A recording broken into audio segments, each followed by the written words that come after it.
Good afternoon, viewers, and welcome to Matters of Public Importance right here on Channel 6. I'm yours, Gail Teixeira, Chief Whip for the Parliamentary Opposition, representing the People's Progressive Party Civic and the People's Progressive Party. On this program, we shall focus on matters of public importance, bringing you information, discussions on matters that are of interest to you, the Guyanese public, every Thursday between 12:30 and 1:30, right here on Channel 6. And as usual, before we get into the meat of the program, I always remind you of the telephone numbers, 225-0010 and 225-008, that you can use to call in. This program is rather packed because, as you're seeing on the screen, my guest here is Bishop Edghill, so I'll come to that just now. But remember, I'm not taking calls from people whose numbers I can't see. Okay, so I'm sorry for those who have unlisted numbers, but for the purpose of the program, I will not take calls that there's no number showing up. And of course, I always remind you too of the Office of the Leader Opposition, which is open Monday to Saturdays, Monday to Friday between 9 and 5:30, and Saturday between about 9:30 and 1:30 in the afternoon. And we have members of Parliament there. We're there to serve you. And of course, we have Dr. Roger Luncheon, who is there on a number of days, and former Prime Minister Sam Hines pops in. So it's a good place to come and meet people. The telephone number 225-3432. Remember, 32, the last two digits, are the number of members of Parliament for the People's Progressive Party Civic. And you're welcome to come. Whether you voted for APNU or AFC, PPP, you're all welcome, or you didn't vote at all. We're there to serve the people. We're elected to serve the people of Guyana. And also to remind you, Freedom Radio is operating 91.1 Demerara, 90.5 Berbice, and 90.7 Essequibo. And there are many programs, call-in programs, that you can make your voices heard, and the numbers are advertised, but I'll just give you them just in case. 231-9546 and 231-9547. So I have with me, as I just said, on matters of public importance today, Member of Parliament Bishop Juan Edghill, who is the PPPC sectoral spokesperson on infrastructure. And as you may know from listening to him in Parliament, he's an all-rounder and a fighter, and who takes up the challenge at all forum representing the people's interest, and who is a great asset to our parliamentary opposition. So welcome, Bishop, once again to our program. Thank you, and very good afternoon, viewers. Well, let's start by doing a quick overview of recent programs, because we've been dealing with a number of issues, and of course we've been showing that sometimes we've had 40, 50 people calling in, and we can only sometimes take 4, 5, or 8, depending. So today I'm trying to go through, so you'll have a chance to listen to Bishop. We have a number of important issues to deal with today. But, you know, as we said, the last few programs we've been dealing with the prison jailbreak and fire at Camp Street, the Lusignan jailbreak, and the way in which the government handled it. Previous programs we've dealt with the floods and what we call the AWOL, the absence of the government to give any consideration and compassion to the victims. And so we put a motion in Parliament, which of course, as I said before, the Speaker would heavily amend, which he has, and Bishop Edghill has put that motion, and we'll discuss it in October when we come back from recess. But I did tell you, didn't I, that the government, APNU, AFC, has an additional member on their side in Parliament. So it's not 33, they have 34. And you can think about who that is. We also spoke about the abysmal failure of and performance of the government with regards to the economy and the budget, particularly the 2017 budget. And what we have seen is a repeat of the 2016 budget performance. And this came from the horse's mouth, the Minister of Finance, not from the PPPC, right, Bishop? So the performance is abysmal in terms of the implementation of the budget, and yet they keep coming back for more supplementaries and more money. And of course, we spent 2 programs dealing with the President's statements about the uncooperativeness to the point of dysfunctional. This is his words in reference to the opposition, the parliamentary opposition, and that the opposition was inflexible as it relates to cooperation engaging in talks. Having said that, a couple of weeks ago, he came back last week and retorted and started to attack the Region 5 RDC and regional councillors in the PPP, 7 of the 10 regions, and worse yet, the local authorities. So we spent a lot of time with that, and we pointed out that were the President's statement a threat, and one of them was This is quoting from the newspapers, the state media. We expect resistance from the opposition, but it is uncooperative to the level of being dysfunctional. And if you have a system in which the regional administration refuses to cooperate with central government, it is beyond defiance. It starts to become dangerous, and I think the opposition has to bear responsibility for that. My take on that was that it was a threat. And so the question is, who will mete out the consequences, if there are consequences? And in fact, we debunked in the program this view of uncooperativeness and defiance. In fact, I documented for you to show that in fact it was a complete office, and who were the ones that were being uncooperative was in fact the APNU AFC government. And I also pointed out that, and I asked, is the president living in an alternate world? I had also, previous programs stated that the cabinet, the president and cabinet, were living in La La Land, an alternate world that doesn't exist in our country. So, and we pointed out by last program that this is creeping authoritarianism we're seeing in our country. We have always talked about the GCOM and what's going on with that. And of course, we mentioned as we were closing the program, the COI into the Guyana Police Force, which is really turning out to be an investigation of the Guyana Police Force and very little to do with the allegation or plan to attempt to assassinate the president. And so here you have senior, the Commissioner of Police, Deputy, Crime Chief, Inspectors, Detectives, and other ranks of the police force being summoned to appear before the former Assistant Commissioner and now Commissioner of the COI, Mr. Paul Slow, and be grilled publicly and be embarrassed. And my question then was, surely one must ask, is this a priority right now? Isn't this a distraction in the midst of these major events that the police have to be running around to appear before the Commission? We don't say that the president doesn't have a right to set up a commission inquiry. The constitutional law gives him that.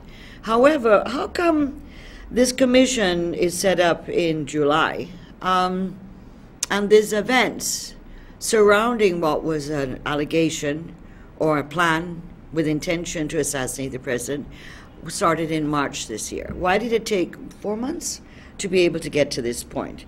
And is it that, what's the real agenda? Is it to embarrass and reduce the trust, which is already shaky, to do with the people I have in the police, or is it more seriously, and I use the word decapitate, the leadership of the police force? And the question is, put who and what in its place?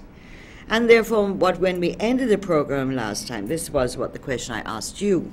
And so this week, we have learned of a letter that the president has written to the Police Service Commission, an independent constitutional body, to halt all promotions in the Guyana Police Force indefinitely. Does this letter of the president to the Police Service Commission have anything to do with the COI? Because I see a former police leader, Mr. Conway, writing in the newspapers today saying the president's right and that all promotions should be held until the findings of the commission inquiry are concluded. But the main thrust of this is that the president nor anybody else has any right to interfere in the workings of the service commissions, whether it's judicial, police, or public service. And you know that we've had some discussions on the issue of the judicial service and the judiciary. So that's not all. So today we're going to go into details with our Member of Parliament, Bishop Juan Edghill, on what transpired during the budget on the debate on the second supplementary financial paper for $2.5 billion on August the 3rd, at the August 3rd sitting. Remember, the budget was $270 million. That was passed in December 2016 for 2017. That's $270 billion, the largest budget we've ever had. They came with paper number 1 a couple of weeks ago, and that was for, I think it was 1.5 or almost... Six plus billion. Oh my goodness, what happened to my brain? 6 point something billion, and now this one is 2.5 billion. So having not spent 270 billion, they've come now for total almost $8 billion or more. So, but every time we have these budget issues and supplementary, it's like an onion. You start peeling back, and the more you ask questions, the more you find out. Of course, their strategy on the 3rd was to try to not to answer any questions. And we'll hand over to Bishop, because the brazenness of the government in terms of undermining the constitutional laws of this country must be of concern to all Guyanese, whether they voted APNU, AFC, PPP, or didn't vote at all. They must be of concern that the government fears it does not have to abide with the Constitution nor the laws of this country. So, Bishop, what were the important issues that came to light during this debate? I see you walk with all your documents. And thank you very much. We're known for having these piles of documents in Parliament. Yes, Bishop? Thank you, Comrade Gail, and viewers, a very good afternoon. To put it in simple language, what the government attempted to do last week, Thursday, the 3rd of August, was to have monies appropriated without accounting to the people of Guyana. Every effort was made not to provide information. That's right. Yeah. Now, for the people of Guyana, you need to know, a minister who is responsible for a sector, let's say, for example, the Minister of Public Infrastructure, the Minister of Public Security, the Minister of Agriculture, or the Minister of Legal Affairs, they do not spend the monies that are appropriated. They formulate the policy that drives the programs. It is the permanent secretary or the head of the budget agency that is responsible for the spending of the money. So whenever you go into committee of supply, you need to have your permanent secretary or your technical staff that actually would do the spending to be there to advise you. So typically, when a question is asked of the minister, he needs to respond, I have been advised or I have been informed, because you have your technical people sitting next to you.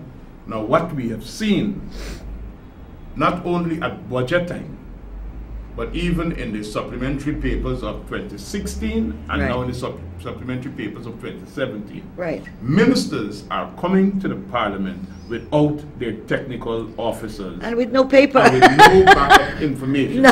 And you're hearing the language, we will lay it over. We will lay it over. I don't know, we'll lay it over. There's a trick involved in that. Yes. Now, when Parliament is in session, people are looking. If the information is sought, and it's not given, the public will never know the information. When they said they were late over, it means the next day or sometime later, they will give you a document, but the answer is lost because the people will never be able to get the information. Let me give you an example. But also, you as the questioner will not be able to go into rebuttal. If you want further clarification, it's lost. But let me just give you a simple explanation.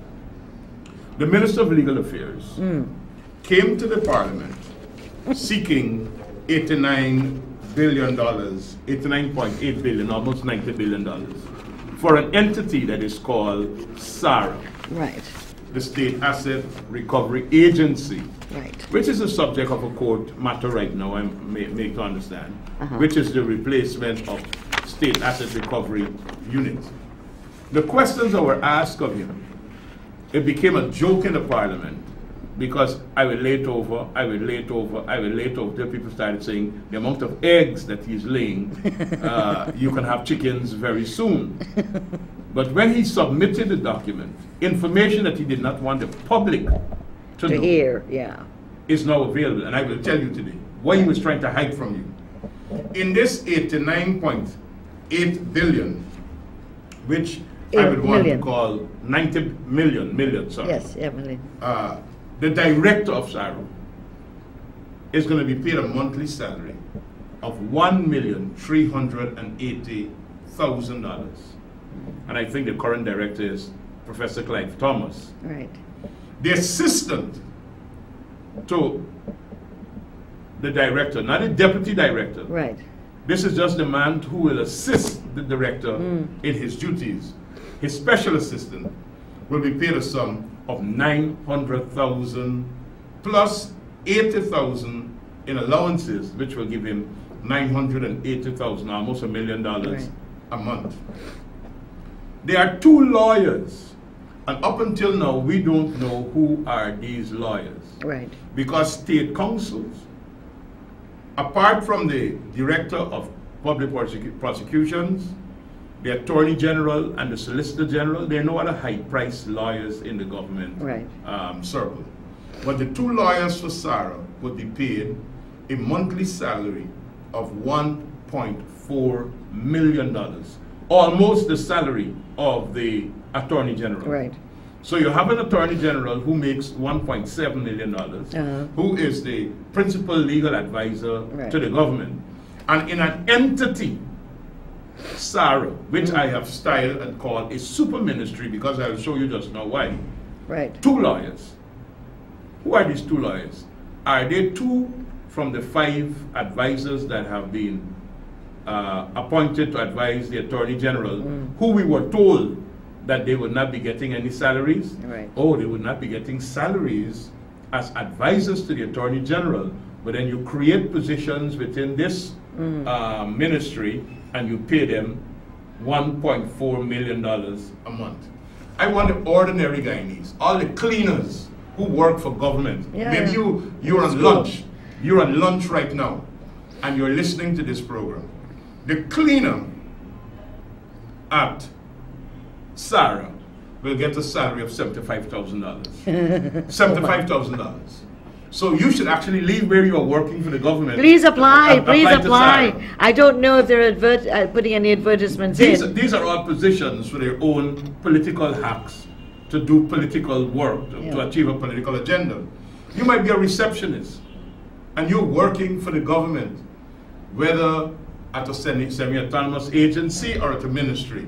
Your salary is normally $56,000, $60,000 or something like that. Here what the receptionist at SARA is being paid, $120,000. Wow. So a receptionist in this special unit is going to be paid $120,000, and the Minister of Legal Affairs wanted to hide this information away from the public by saying he's going to lay it over and did not want to declare it on the floor of the National Assembly. Ministers in the PPP government up to 2006 were receiving $105,000 a month. Yes. Just now, for your information. Kitchen staff, which is the person who makes coffee and so on and so on and so on. Yeah, quite a big operation there. $75,000. SARA is going to become a ministry. It's going to have 46 members of staff. I repeat, 46 members of staff. But that is bigger than some of the ministries that we had under the PPP. Yeah. But stick a pin. The State Asset Recovery Act, which was assented by the President on May the 4th, 2017, it's here, it's gazetted, requires that the director and the deputy director are appointed through a process in the Parliamentary Committee on Appointments, which you and I both members of. Yes, and nothing of that has happened, and the committee, of course, is not meeting until October. But that hasn't been put on the agenda at all. So what are they going to just transition Dr. Clive Thomas, etc., over when the law says that the new SARA will be SARA, not SARU converted to SARA, and therefore the process of advertising, of nominating, has to go through a parliamentary process, not through a convenient transfer of staff over. But listen to his words. They have budget agencies that are responsible for spending $20 billion, $30 billion. Right. And they will have what is called a chief accountant. Right. Or a principal assistant secretary, finance. Right. The finance manager at SARA is going to be paid more than those people are paid. How much are you being paid? $400,000 for a finance manager. But isn't that interesting? You and I are on the committee of appointment to do with FIU. Yes. And the accountant. And the accountant to the FIU. The accountant for the FIU is not that. Not even near to this. And FIU, by law, is the body that's dealing with anti-money laundering and countering the financing of terrorism. And the lawyer, by the way, for the FIU doesn't get paid. No, it's about $475,000. Nothing near this. 1.4 million. So in other words, the FIU and the anti-money laundering is not as important as the SARA, which is to get after the PPP people. Now, this 46 member of staff outfit requires a human resource manager. Really? In ministries, they normally have what is called a senior personnel officer who will manage 300, 400, depending on the size of the ministry. But this unit that is going to be under the leadership of Mr. Bassett Williams, who claims that he's the minister in charge of SARA, and the bill doesn't say that. The human resources manager will be getting a salary of $300,000. Now, I brought these figures out to let the ordinary public servant, who has security of tenure, who is appointed by the Public Service Commission, who have to apply, attend interviews, and your promotion is based upon competition, and all the rest of it within the public service. Your salaries are not at these scales. But they can pick 46 people, plug them into a unit, which becomes a super ministry, and they are paying them super salaries way above the salary bands and the salary scales of normal public servants. No advertising. But also more than many of the state entities. Gail and definitely. So here it is that this is one of the things that we bring into your attention. When questions of this nature was put to the minister on the floor, I will lay it over because he didn't want you to hear. And more than likely he's now upset that we are bringing it to you on this program. Let's go to the Ministry of Public Security with the jailbreak. Oh, you forgot one thing, the office for SARA. Yes, oh yes, we need to mention that. No, you need to mention before we go to prisoners. The question was put to the Minister of Legal Affairs, where SARA is going to be located. Ministry of Presidency, where SARA was. Where is the office and so on? Because in this supplementary that was sought, we particularly asked if there is money here for rental. And he said, yes. And we said, how much the building is being rented for, where is the building, and you could get no answer. Now when he lays over his document, because remember he was laying all the time last week, Thursday, one of the eggs that he laid indicated that rental of buildings is for the rest of the year, which is August, September, October, November, December. If the building is not yet rented, that is 5 months. $8,480,000. Now, when you do the breakdown, you will discover that the building that they are renting is going to be rented for about $8,000 US per month.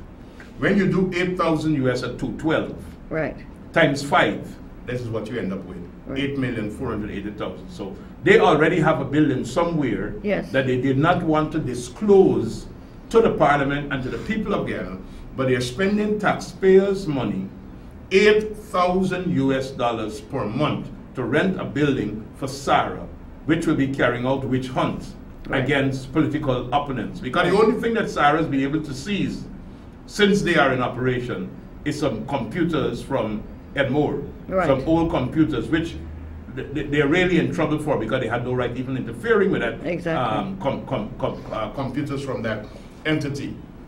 Now let's go to the Minister of Public Security, because he requested a supplementary of $756,159,886. So we were questioning the minister. In the financial paper, when it is presented to the Parliament, and I have my copy here, you have to indicate what the money is going to be spent for. So the minister told us that $69 million is going to be going for holding facilities at Lusignan prisons. The cleanup of the Camp Street prison, $46 million. Refurbishment of dormitories, $21 million. Construction of administration buildings, $144 million. Security system, $62 million. Kitchen and infirmary, $40 million. Medical center, $28 million. Solitary block, $75 million. General works in external areas, $62 million. For fire suppression system, $18 million. Plumbing, $10 million. Electrical, $8.5 million. And contingencies, $19 million. Contingencies is where you could spend on any other thing that is not included. When you do the math, this comes up to $602.5 million. So when we asked the Minister of Public Security, what happened to the $154 million that is not accounted for here, a big furrow erupted in the Parliament for those of you who are watching. The Minister of Public Infrastructure got up to explain where this 156 million or 54 million is located. And they had to be, the speaker caused to be submitted, circulated, a document that the Minister of Public Security had in his hands. Now, when the Minister of Public Security sought to explain the 154 million, hear what he says, 70 million for earthworks, which became a laughter in the Parliament because we want to know where this, or where in the Camp Street prison or where in the Lusignan prison $70 million of earthworks took place. So when it became a laughter, he tried to mambo bambo in the normal way, trying to give an explanation, because when mischief is afoot, you got to keep your head on, you got to say something. He said, this is a foundation. Well, this is the first time the people of Guyana must hear that when you award a contract to build a building, there is money that is to be appropriated separate from the contract sum for the Ministry of Public Infrastructure to do the foundation of that building. That's unbelievable. It is unbelievable because the money for the foundations of the solitary block, the administrative building, You're supposed to be part of it. all have to be part. Yes. The foundation have to be part of that contract sum. Exactly. So we know skullduggery is taking place here. Yeah. Now, so I said, okay, give and take. You tell me 70 million. Account for the other 84 million. Right. You know what the minister was doing? And the speaker tried to gloss it over. The minister was actually calling out figures for expenditure that was already in the 602 million that was accounted for on the financial paper. So the big thing is, I want to let the people of Guyana know they got money that Mr. Ramchatan and Mr. Patterson cannot account for. And it was appropriated on last Thursday because of their one-seat majority in the Parliament without giving satisfactory answers. Without giving satisfactory answers. Now, I would hope that at the appropriate time, the Auditor General would come in and deal with these matters. But what is worse, Comrade Gail, is that when this financial paper was presented, we discovered that there were several breaches of the law. Yeah. The Fiscal Management and Accountability Act. And to make it easy for everybody, if you're going to appropriate money or you're going to vote money for an agency, there's a system that has to be followed. The law says when a budget is presented, if you've put money for water and land transport, the money might be insufficient, you could come back and get extra money, which is called a variation to the budget, which is called a supplementary. But if there was no item in the budget, a new appropriation cannot be made. When the budget was presented, SARA was not in existence. So no appropriation can be made to SARA. So I asked the Minister of Finance, I said, on what authority and on what law you are giving money to SARA? He says, if I think he's breaking the law, I know what I got to do. He have nothing further to say on this matter. Such arrogance. Such arrogance. That's why I said they're brazen. Well, all right. They're brazen. Let's move SARA out of the way. Yeah. You got the Public Procurement Commission and the Public Service Appellate Tribunal, which are constitutional agencies. The minister or the Ministry of Finance has no jurisdiction over these constitutional bodies because the law stipulates how they get their money. They are to provide their budgets and requests of finances. This is a law that was called the Greenwich Law. It was brought in 2015 after the election. Number 4, Act number 4 of 2015. These constitutional agencies have to write to the clerk of the National Assembly their requests, copy to the Speaker, copy to the Minister of Finance. This document that goes to the clerk has to be circulated to all members of Parliament. The request of the agency. The request of the agency. The Minister comes to the House with his recommendation. A debate ensues and a vote is made. Hear what the Minister of Finance says. He sat down with the Public Procurement Commission and they agreed on this sum. And it's the same thing that applied for the Public Service Appellate Tribunal. Total breach of the law.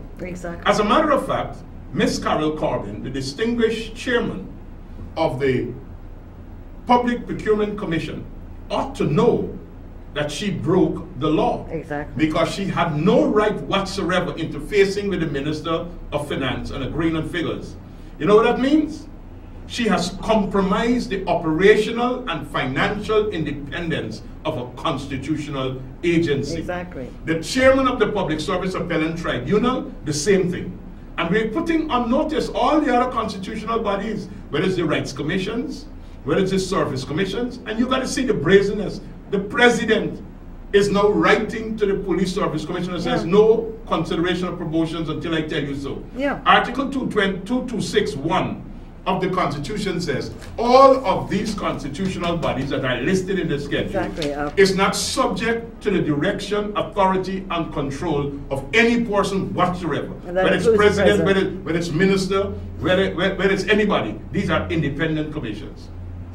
But who controls the money controls the entity. Right. So if the Minister of Finance is getting the Public Procurement Commission to sit down with him and agree, sooner or later somebody's going to be sitting down with the Public Procurement Commission to determine what the report on their investigation into the Georgetown Public Hospital Corporation procurement scandal will say. Exactly. Because they're compromising their operational and financial independence. And this ought to stop.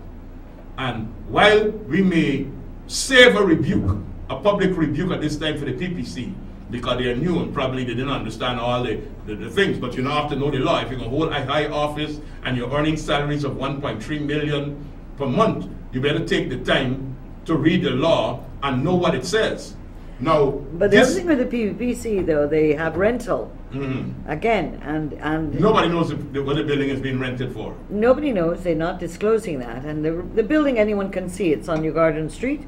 Big sign. It's a three doors sign before you get to Church Street. Huge sign. Public Procurement Commission.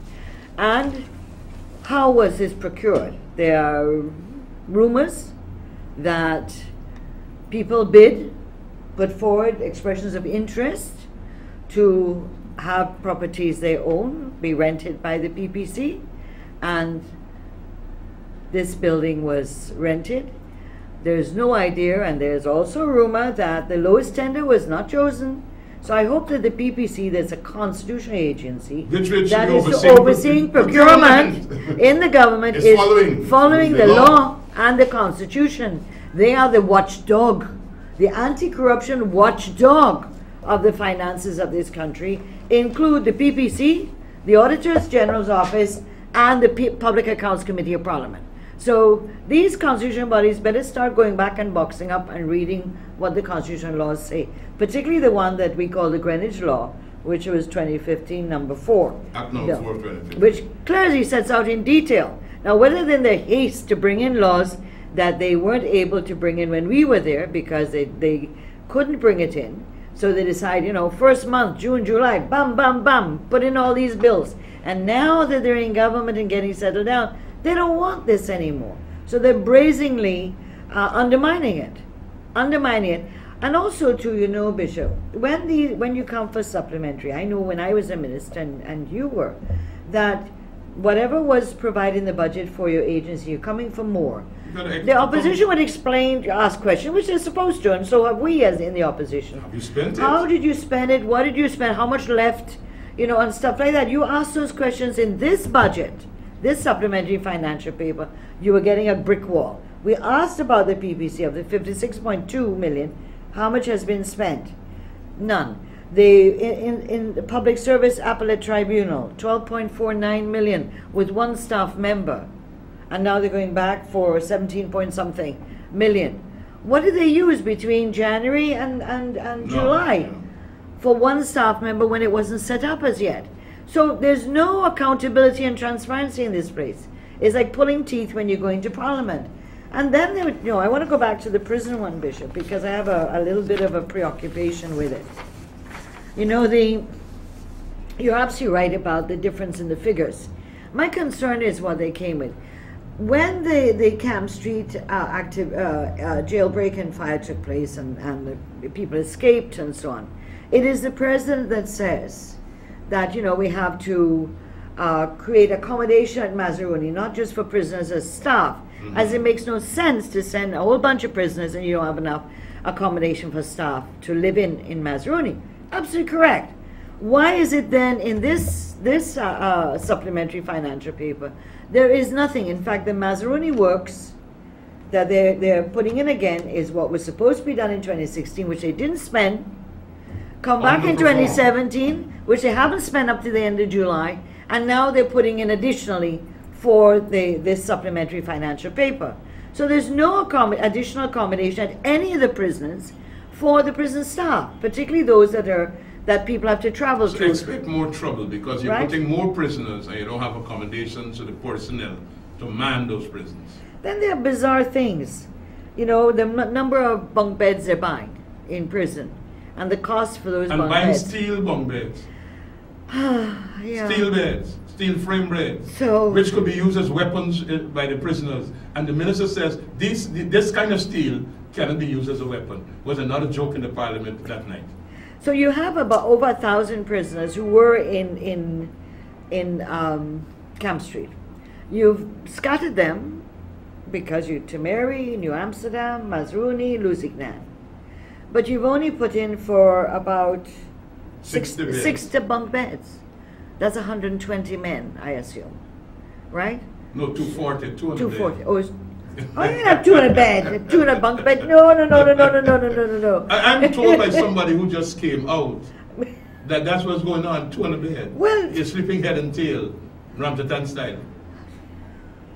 But therefore, they didn't even provide in it. You know, in this particular heading, You can't make Bishop, enough, you can't make a hustle off the purchase of Well, of beds. course. So they didn't focus on what really matters. But you see in the construction, in the earthworks, in this cleaning up, you could make a hustle.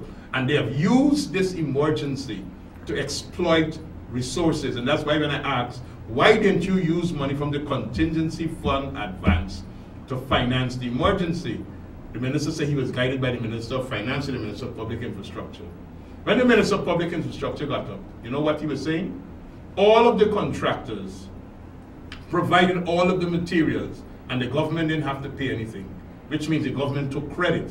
The government under law is not allowed to take credit because when the government is taking credit, the government is compromising itself. But when the minister started calling out the names of the contractors, you know who were the contractors? Just go back to the list of Durban Park contractors, and it's the same group of contractors there at Lusignan and Georgetown prisons, which means there's a Bitan arrangement. Yeah, Nothing to do with that. Bitan arrangement. This is corruption, massive corruption. Yeah, we in the opposition were prepared to support the government on additional Money funds for the prisons. But when we saw what it's for and what they've omitted, whilst they spent $1.5 billion on Durban Park, which they still spending money on, and then on that massive wall that's going around Office of the President, Ministry of Presidency, that's why no information could come out to the public. That is not in the budget. The wall is too high. That's not in the budget. There was no provision in the 2017 budget for no wall around Office of the Ministry of the Presidency.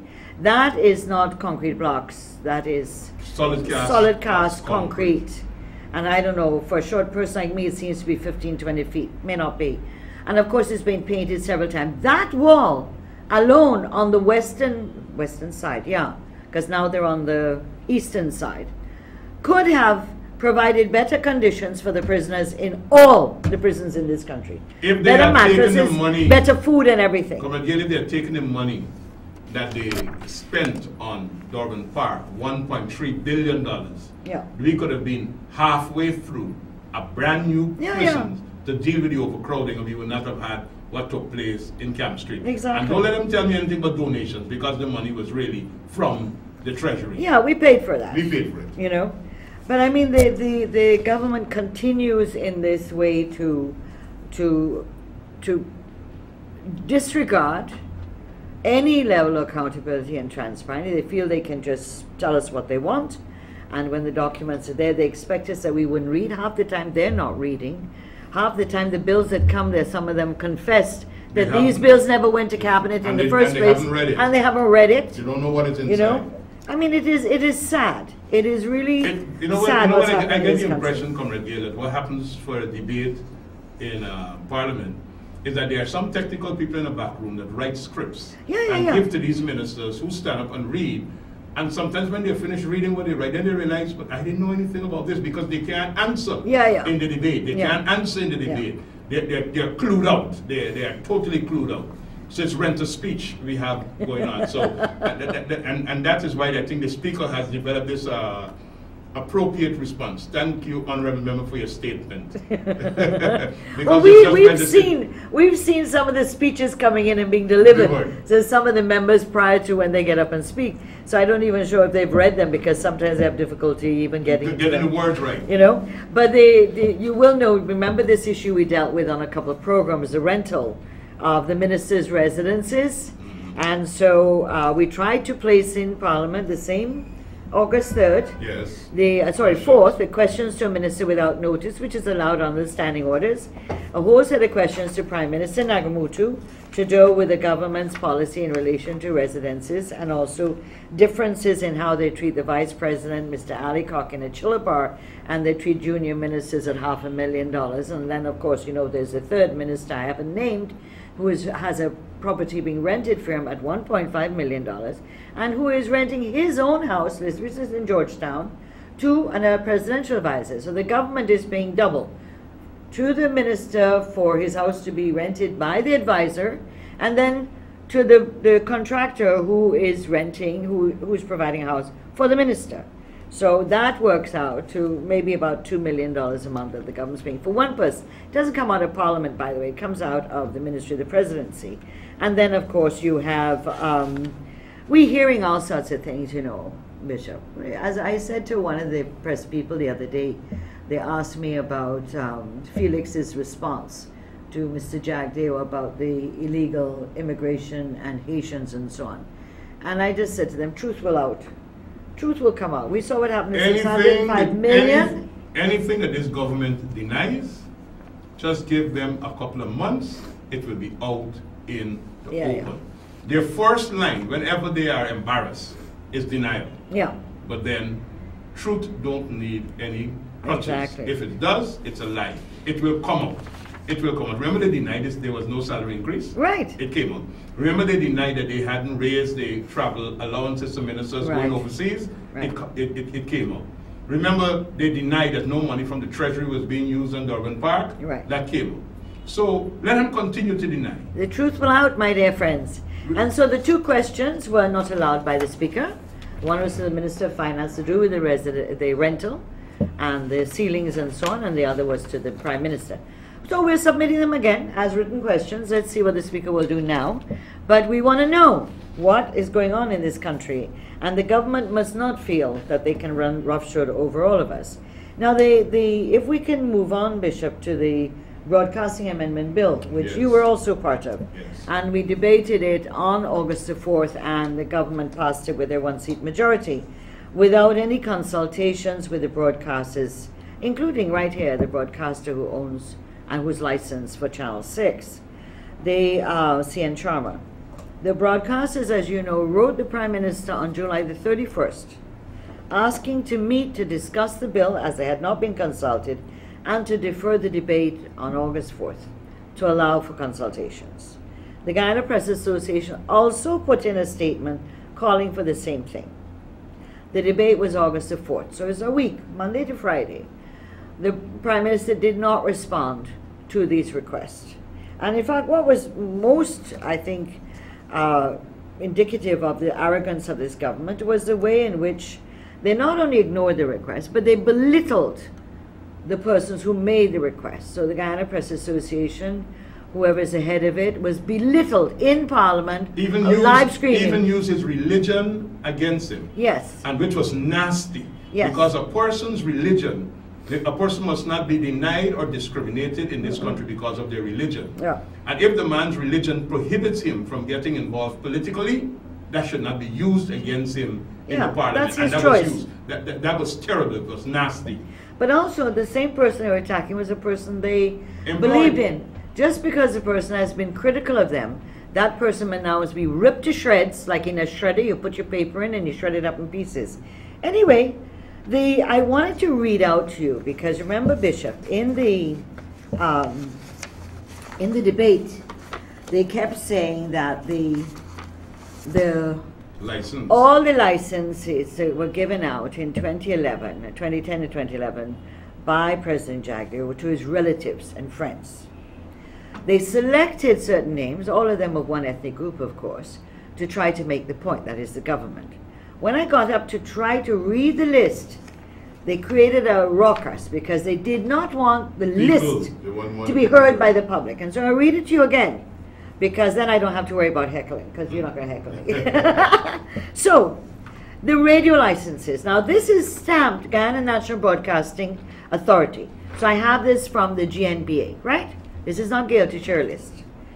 National Television Network Radio, Mr. Nan Prasad. Radio Guyana Inc., Mr. Ranjit Singh Ramrup. iRadio Inc., Dharam Chand Dipu. Wireless Connections, Mr. Maxwell Tom. Freedom Radio, Mr. Clement Roy, that is the radio station of the PPP. National Communications Network Inc., this is NCN, Michael Gordon. Linden Wireless Communications Network, Mr. Haslin Graham, this is Linden, one of the Linden channels. A&G Inc., Mr. Rudy Grant, you all know Rudy Grant, right? This is in Georgetown. Hits and Jams Internet, Mr. Raul Ferguson, who you also know his channel is based in Queenstown, right here in Georgetown. Little Rock Radio Station, Mr. Rockcliffe Christie, that's New Amsterdam. Pinnacle Communications, Mr. Alfro Alfonso, that is based in Queenstown, but it's also Escribo, reaching Escribo. Television broadcasting licenses. Blackman and Sons, Inc., Miss Eve Blackman. This is the one in La Penitence. Channel 2 television station, GWTV2 Inc., Mr. Godfrey Washington. Again, this is in the South Georgetown. CNS Inc., Miss Savitri Singh Sharma. Countryside Broadcasting Inc., Mr. David Subnot. This is Corriverton, sorry. Dave's Television Channel 8 Inc., Tony Rambaran, this is New Amsterdam. Guyana Learning Channel Trust, this is the channel that gives education programs for children. Dr. Sita Shaw Rote, this is based in Kingston. HGP TV, Omar Farouk Inc., this is licensed, I'm reading the names of the persons of the licensees. Mr. Rockcliffe Christie, New Amsterdam. Multi-Technology Vision, Mr. Martin Gosaran, this is in Queenstown. National Communications Network, Mrs. Molly Hassan. So they have not changed the name. Yes. Although they fired the manager, the name of the license is still in the manager's name. National Television Network, Inc., Brahma Narayan Prasad. This is in Georgetown. Pinnacle Communications, Mr. Alfonso, based in Georgetown, but beaming to Escribo. Rambaran Broadcasting Systems, Mr. Jacob Rambaran, Georgetown. SKAR Communications, Inc., Mr. Sheikh Ahmad Iqbal, again Georgetown. STVS Channel 4 and 21, Inc., Richard Sanchara, this is in Queenstown. Television Guyana, Inc., Dr. Ram Roop, again Georgetown. 21st Century Communications Limited, Mr. Vishnu Ramdani, Georgetown. WRHM, Mr. Maxwell McKay, Georgetown. This is what we have, WRHM, which is based at Blackman's station. This is Rex McKay. This is Rex McKay. Beg my pardon. I'm very sorry. I apologize for that mistake. Tarzi's Transmission Service, Muhammad Ghani. This is in Bartica, right? So it's Bartica, Linden, Georgetown, Escribo, Quarantine. And some of them, depending on their spectrum and their bandwidth, are reaching various areas. So I wanted to read that to you because the view has been that this is all Jagdeo's family. And as I said on the floor, if all these people are Jagdeo's family and therefore means the PPP family, we're very fortunate. We have a broad spectrum of people from all regions, all ethnicities that are part of the PPP. And so the letter, I wanted to give you that part. And then we pointed out, and Bishop was the second speaker to speak after Mr. Nagamucho, and the issues of when this bill is amendment to the Broadcasting Act of 2011 is enacted, that is when the president signs it, all these persons' names, all these companies I read for you, will now automatically not have a license, and they have to reapply under new conditions in the bill, which include now that if you're a broadcaster and you're reaching from Georgetown to Linden or from Georgetown to Bartica, they've created zones which are primary, secondary, and tertiary zones. So you might have a license that covers all the bandwidth. Now you have to have 3 different applications if you're crossing those zones based on the strength of your signal. And paying fees. And paying fee for each. So for example, one of the radio licenses we examined, under the reach of that station as now, they are paying 2.5 million. They will have to pay 7.5 million under the new law. So these are regulatory and restrictions that restrict the freedom of expression and the freedom of the media. But also the big issue of the public service announcements. The Broadcasting Act talks about that broadcast operators have a duty that in disasters, emergencies, to put out public service announcements without charge, with no charge, free of charge. That's what the Act says. They have now changed that to say that yes, but it must in their definition of a public service advertisement means it means government information, not just emergency, disaster, or HIV/AIDS, or condom use, or health issues to do, don't smoke and stuff like that, don't drink and drive. This is government, and so 1 hour a day for every broadcaster across this country. And Bishop had done some fantastic calculation of what this would cost. $11 million a year. For each broadcaster. For each broadcaster. For each broadcaster. And if you don't do it, you are committing an offense. And if you commit an offense, you could lose your license. And they could seize your equipment and all yes. that. So this is what has been interesting too. I don't know if you noticed, Bishop, the chairman of the GNB, who sat there throughout the debate, Mr. Sobers, who I think is a lawyer, is it? Yes. Yeah, he sat there and then may say, well, of course, said nothing because he can't talk in Parliament, but the other day he put out a statement saying that the broadcasters have nothing to fear with their license, but they must watch their content on the program. Mm-hmm. And that's a slap in the face for freedom of expression and the freedom of the media. You must only say things that the government likes. So, absolutely. So, don't be surprised if some broadcasters lose their licenses to operate, or in order to keep their licenses, they will be made to compromise. Well, we need to say, in a democracy, alternative views or views that are against the views of the government must be encouraged. That's the nature of democracy, not stifled. Well, we saw in the when we were in government, we were under assault. By the media. By all sundry. I mean, at some point it was called a hostile media because the media was so critical. And so I don't know why this government is so sensitive, because they were the lead, antagonist, fueling the media in many cases, or certain media houses, not all, to continually misinform the public, create fake news, all sorts of things. And they had full reign. And that we were proud to say there's an open press. Of course, that didn't stop us from answering them publicly. And of course, they didn't like that. But in this media, this arrangement, this government, they're going to structurally and systematically create a framework of broadcasting, and that will legally take away people's rights of freedom of expression and freedom of the media, of the press. But there's a mischievous clause in the bill coming in.